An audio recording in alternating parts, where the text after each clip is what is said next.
3, action. Nice cappuccino. Guys, how are you? My name is Becky from Becky Casting. Actually called Begezela Dube. So I would like first to thank you for voting for me, as I am the entertainment founder of the year over 40 years, 4 hours. So this is recently handed over to me on the 12th of February. So yeah, but I'm here not for the awards and the coffees and everything.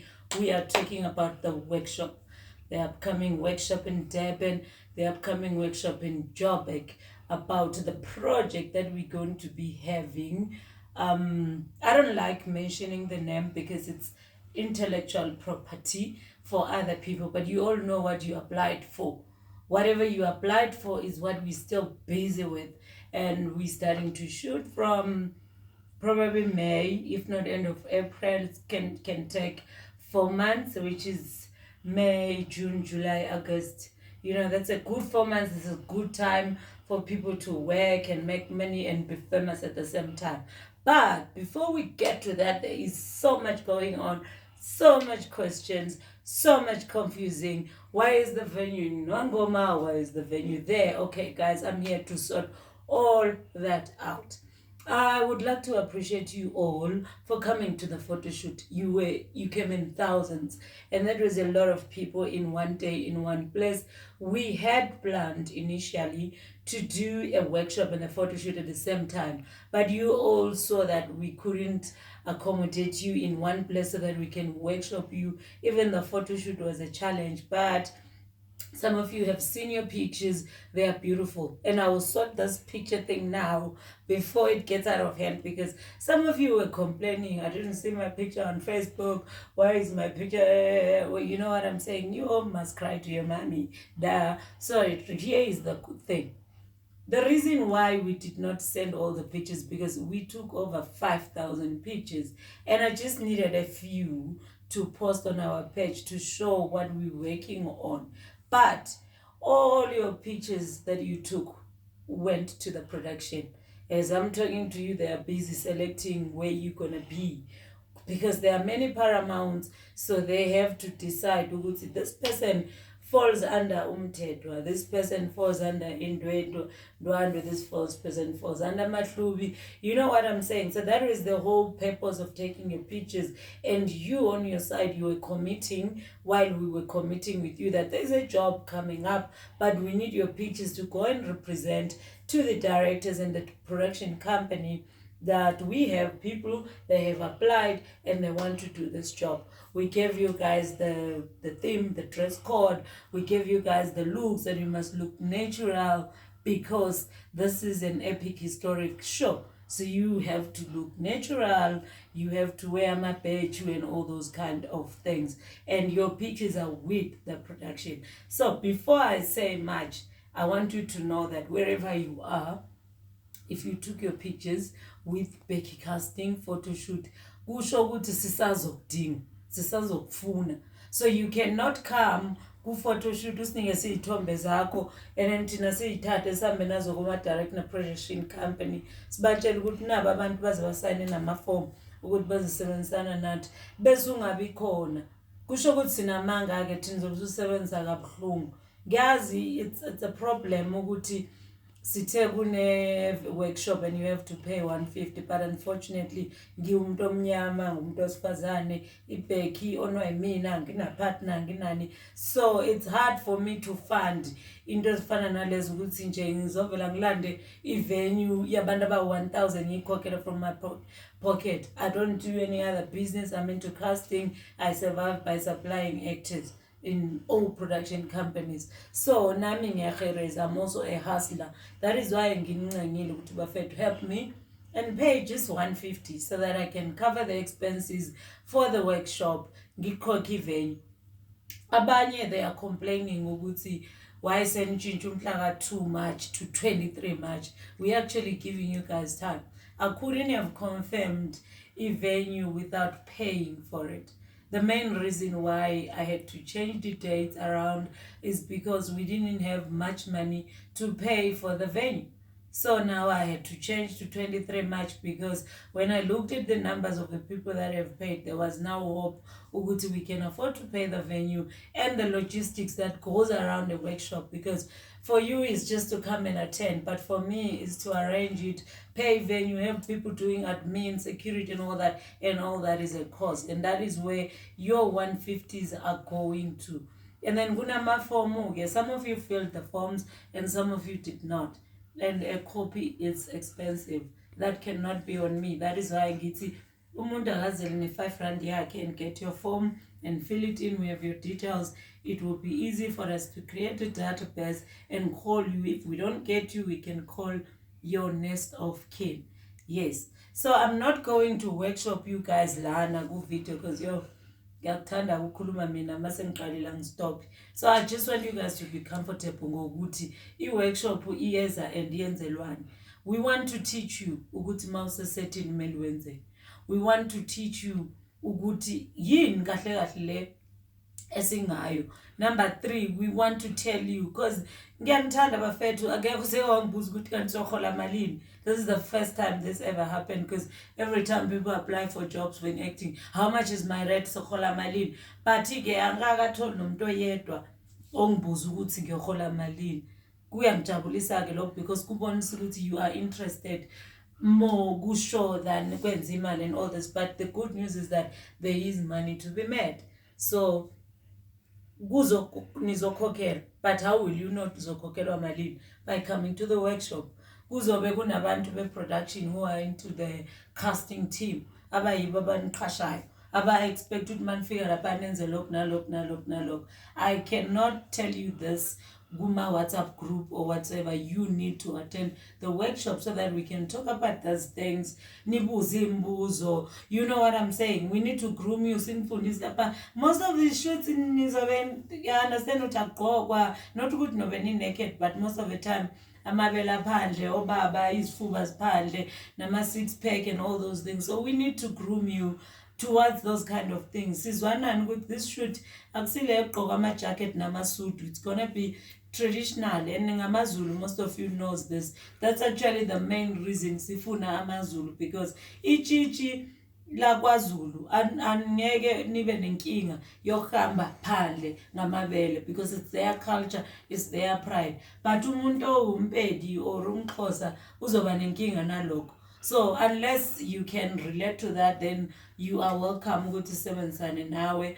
And then kuyobe kunamabutho, kuyahutshwa, kuyagiwa, you know those war things. If awusumZulu, you won't know that. But mawuze ku-workshop, we are able to tell you this is what is going to be happening. And again, sizo-arrange sizama ukuthi sikhulumisaneni, si-arrange into efana ne-accommodation for people behlala e-KZN. Yabo, these are the things that we can only discuss sisendaweni eyi-1. Guys, nithi senza kanjani nge-workshop, we can make this plan and do this senza kanjani nge-accommodation, and then we can make a plan. But it shouldn't be my idea nama-coordinators wami banisebenza nabo ukuthi hayi sidwozana nizohlala e-5-star hotel or e-2-star or e-1-star or 1 room or emkhukhini. We don't want to decide that for anyone. Sifuna kube yinto siyikhulumayo sonke, sivumelane, sibonisane. That's the other main reason workshop. Kuney'ngane ey'ncane, ingane ziyafuneka kakhulu nazo, as much as abomama efuneka izakhamizi and all that. But before ingane isebenza South Africa ku-film industry, khona into ezifana nama-child permits. Akusinto engayidiscussa lana le, we need to discuss it ku-workshop. That's why ngithi uza nengane yakho nawe uze, and uyakhokha for ingane uphinde uzikhokhele nawe, because masokusetshenzwa ingane iyahola nawe futhi uyahola. Ngizwa ukuthi ngithini. And then enye futhi into eyinkinga for now, because I'm explaining in workshop, enye inkinga mainly is why did we choose KwaNongoma to do the workshop. Guys, you are not in a position of telling Becky, the entire company, ukuthi senzele kuphi i-workshop ngoba it only suits you. We're dealing with thousands of people and we need to be considerate. Abantu bashaya ama-700, a lot of money, bengene emabhasini, bengene emakhwantamini, ebuye landelana besize goal for this workshop. You know what I'm saying? For the photo shoot. Then ngathi mina, initially you all supposed to be attending this workshop endaweni eyi-1. It's gonna be less cost for me and less logistics because ngiyazi ukuthi wonke umuntu ngizomotshela endaweni eyi-1. But I was considerate. That it ngidivide. I know kunabantu be-Eastern Cape, kunabantu beMpumalanga and all that, but here we only have Joburg and KZN. Nabo banayo i-right yokukhomplayina ukuthi why nenza ama-workshop eJoburg KZN, ake nize Eastern Cape, ake nize Mpumalanga. So we haven't even reached to that. Abantu beDurban bakomplainela ukuthi eKwanongoma kusekudeni. Guys, ibuvila lobo. You can't honestly, because sizoshutela eJoburg. If unenkinga yokusuka eDurban uya kwaNongoma uzofika kanjani eGoli, because it's far. You know what I'm saying? So as an actor you need to move. Be excited ukuthi kunethuba elifana naleli elizokwenza ugeze upake into zakho uye somewhere. You understand? Ake ninyeke ningabi one place all the time. It's very good for an actor to travel. It's very good for an actor to move. Kwamina nje angiyazi iNongoma but ngizoyiqala because I've got a responsibility. Ngiyakhona ukunibiza lonke nginibizele la ngihlala khona. I can do that. Ngidinga ihholo around where I'm staying. So you don't even think about me. Ukuthi mina ngizoshiya into zami engane zami ngiye kwaNongoma ngilanda nini ukuthi ngizonworkshop. You don't even think about that. Nisicabangela nini ukuthi eDurban kusekudeni kwathini thini. I will leave Joburg and come to KZN with my team. And I'm sure ukuthi ngizospend 2 days in KZN. Do you understand? That's a sacrifice on my side. So everybody has to do that. There are taxis from Durban to KwaNongoma. You just need to catch one or arrange nabantu banama quantum and all those kind of things. Even a pickup point one at Durban and travel nindawonye nihlabela kumnandi. It's an adventure. Enjoy this negelukhuluma. Even when it's time for the shoot, nizo enjoy it because it's an adventure, you will have fun and all those things. So indaba ye-venue is not going to change iKwanongoma, and I don't refund umntoti mina ngikhokhile angizukwazi ukuza kwaNongoma. I'm not going to refund you because you need to come out from your comfort zone. Ukuvuka ekuseni ngo-5 uyegibela iQuantum ngo-6 uthi mina ngiya ku-acting workshop ngoba sizoba ne-shoot eJoburg very soon. Qwim, you are in Nongoma sikufundisa siqede and then you wait for the shoot. Masithi sokushutwa ke ungena esikhomeni futhi uyagibela uze eJoburg. You can stay amalanga wafunayo because this is most important again. Nazi ukuthi Becky Casting nama members existayo already and maningi. As much as le show izofuna abantu abaningi kakhulu, iBecky naba bantu. You understand? So kuzofika isikhathi sokuthi kunabantu abashuta every day, maybe 3 times a week or ngenyanga abashute ka-20 or ka-10. If usenyaweni zami you go to a stranger and leave abantwana basekhaya, you won't. So reason ngithi register guys, I even reduced ngenze especially from 1,750, that's a registration fee yeBecky, to 350 because fine nokuthi kimi it's for free. I'm trying to accommodate everybody officer are register because le mali zenu enizikhokhela iBecky, you are going to make it back maybe nge-1 call or 2. You understand? Especially if you register. If ukhuthele uzosebenza and uzosebenza nama will make sure ukuthi usebenzile, you got your money back and more on top of that. You understand? But if nje ufuna udumo ngekhampani yethu ngeBecky uzolithola just 1 call and that's it. Yabo. But if you really want to be part of it, kumele ube part of the Becky Casting because mina I don't understand into ezokwenza ukuthi ungafuni ukuba part of into ephethe into efunayo wena. You want the fame. You want to be part of the show, and what will make you to be part of this more yikuthi ujoine iBecky, and this is a sense very low which you might not understand. So why won't you join? Kuze kuthi mase namanye ama projects sikufake, not just le. Yeah, I understand, because I did not go to communities ngayocela abantu abangenamsebenzi. I posted ukuthi abantu bafuna ukulingisa. So most of you have dreams in acting, and uBecky indlela yakho yokuya ku-act. So now sine specialist in a project and we saying come senzela wena, why won't you register? Because when you register you get more opportunities to work, you got more opportunities to experience the entire acting ukuthi injani. So guys, I'm saying this on a voice note because abanye benu anichazelwanga, you don't understand this. So ibheki isebenza kakhulu adverts, yonke into nje television. That's why nale project isezandleni zethu, because into zethu lezi siyakusetha. We work with all production. So I won't like, I mean, you don't have a reason not to join ibheki for now, if mina were to advise you. And then see if we group zigcwele 1000 1000 1000 1000 abanye. When you approached ibheki ubuwazi ukuthi ufuna ukuba part of this project and ngenhliziyo yakho yonke, but wangena egroupini wathola abantu abawu-1000, waqala lapho maphela inhliziyo. Sometimes uya-understand asikwazi ukuyi-control. Abanye benu umsebenzi bokuthi ukukhumbula ukuthi yini ekwenze wangi-inboxa waze wazithola ususemagroupini ebheki. Usukhohliwe because ubhizi ucalculate abantu 1000 times 150. Inkosi busy ngakho lokho. Whereas it's none of your business. Ayisiyo into okumele uzihluphe ngayo leyo. Wena focus, ukhokhe esakho ispace and attend i-workshop. Masokubhukhwa ubhukhwe nawe njengabanye abantwana. Ube proud esigabeni sakini babone say mina phela ngiphumile noba uSusan Thuma ephuma nje uwozo ubhizi uposta ama-pictures akho ku-status ugqokile lezi zinto owazigqokile ushuta. You understand? It's your pride.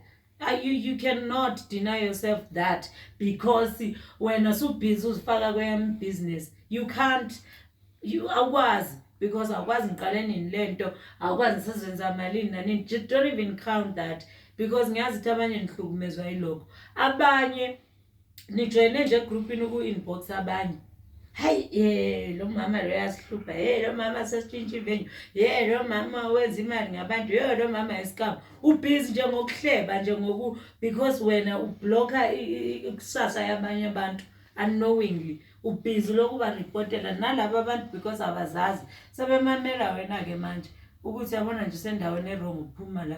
And now umamele lokho ugcina ungashutanga, ugcina ungabanga part of this amazing project namathuba esinawo siyi-Becky Casting. Ninjalo angithi abantu. So I'm addressing this once and for all ukuthi again focus. It's about the workshop. Attend workshop mawazi ukuthi ushuta isithombe sakho, because kuyoba buhlungu kimi ukuthi ngithi hayi bona nanzi izithombe zalabantu angibabonanga bezoshuta. Whereas you sacrificed and wasted a lot of money coming to the photo shoot because you had a vision, you had a dream, but manje you have lost focus because of ezinye izinto and you end up losing this opportunity. It's not fair to you, and I'm trying to reach out. Don't allow that to happen, because ithuba lokuthi wonke umuntu asebenze likhona.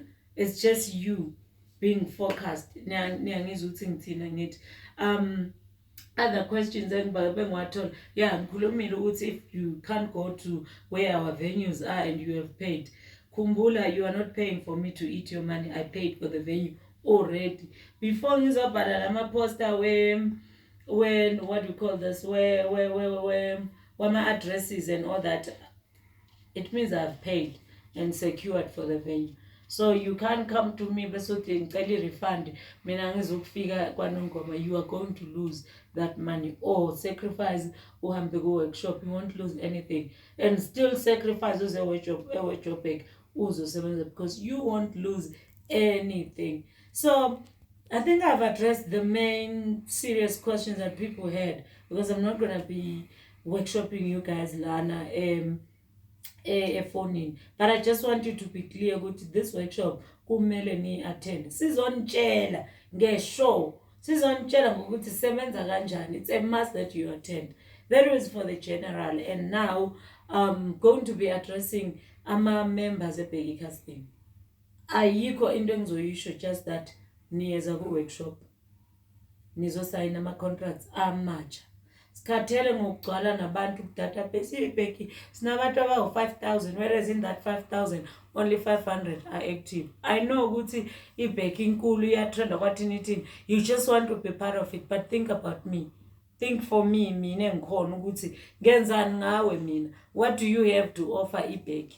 You understand? You can't just be there uzo-add number ye-group ungakazi ungisendele i-self-tap, ungakazi uye kuma-auditions, ungakazi usende even i-Z card yakho uma kuthiwa kunama auditions or whatsoever. So I need you guys to come to the workshop as Becky's casting members. Sibonane, ngin address the way I'm addressing ama members at Becky casting. Ngininikeze new contracts niwasayine and then we start working. And ngempeleni I'm not forcing anybody. Because manje ngiforce sho ukuthi ngizogcina ngiforce nabantu aba-wrong. Ngithi mina ofuna ukusebenzisana nebheki this 2024 going forward ngicela engayiphuthelwa le workshop. Anginandaba nokuthi usuli-celebrity or yini, but you're part of Becky casting. If uyazi nje ukuthi ngizokufonela for umsebenzi this year, please attend that workshop. Otherwise I will never call you, I will never submit you for anything. Maungezanga kumi, you don't exist. I would rather not have you than you not honoring into ezifana nama workshop masingicele, because you the example of what Becky is doing. And if you're so selfish not to come and share that with other people, I don't want to work with you either.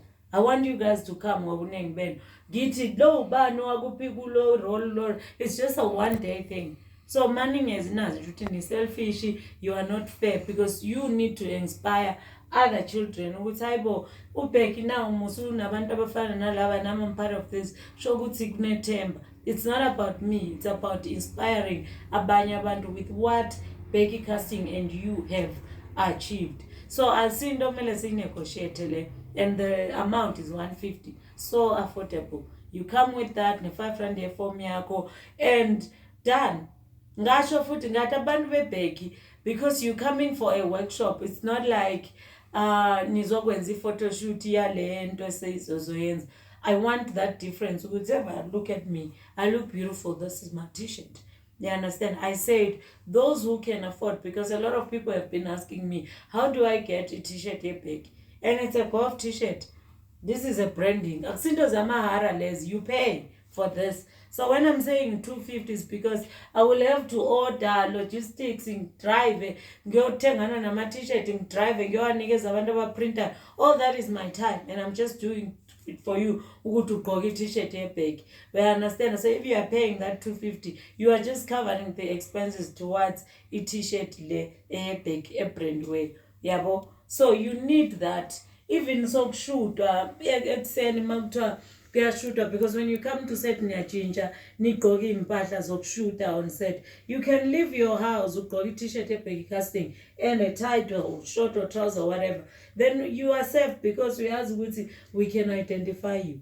And when I'm saying I can identify, it means no muchoncha, no mubanju choncho, balala umuntu orisenza, you can be identified. So when you're wearing this, you trying to tell abantu ukuthi wena ubelonga kuphi. Mabekuthola ulele or umoshile osenza, they just Google Becky casting and they will call me. So there's nothing wrong with you having a t-shirt of this company Becky casting, and akekho phoqelwe. I wanted it to be your wish, ubone ubuhle bokuba nayo ne t-shirt. But if you see it as into efana nokuthi sesiyakutshontshela or we're trying to steal from you, I get umqondo wakho, it's like that with people, and I can't change your mentality. I want you la ukhona to see the reason yokuba ne-t-shirt eBecky casting. Unginbox njengabantu ukuthi Queen ngicela i-t-shirt eBecky casting ebrandwe ngigqoka usazi bani nayi proof of payment. I will order it for you. Ngelanga le workshop ngikunikeze uyigqoke. You understand? Because abanye when you have done a photo shoot already, so the theme is traditional. But if you are a member of Becky casting, I'm giving you that privilege. And that only difference comes with the t-shirt. So if you don't need it, it's fine. But if you see a reason and you can afford Leo 250, please get yourself this t-shirt. Yeah. I don't know if I've left anything out, General. No, you're okay. This is very, very clear. Mm-hmm. Yeah. Okay. So the video is very long, but I'm sure people will understand me. Laba banama confusion nabanembuzo bazobuza, but guys, ngicela ningambuzi into ekuposta. Ngicela ningangibuzi into engishuloyo mina, because ipost ibhale ukuthi workshop isimhla ka-23 March in Joburg, mhla ka-2 March in Durban. Khona abanye abafika bangibuza, i-workshop isimhla ka-23 March. How will you ask that question? Because it's obvious. So ngicela sifundeni nje ukuthi ongavele ubuze nje ezinye izinto. It makes you look like awucabangi, whereas ingqondo zakho zikhona and uyacabanga, you are a beautiful person. Ngiyanithanda. I'm looking forward to meeting all of you ku workshop. And I need to address amaboto, I forget. If uyazazi ukuthi ulibutho, by now you should have paid. And kube sukhulumile nathi because there is a lot esoyikhuluma namabutho. So I didn't want to leave that out. Otherwise, thank you guys. Have a nice day.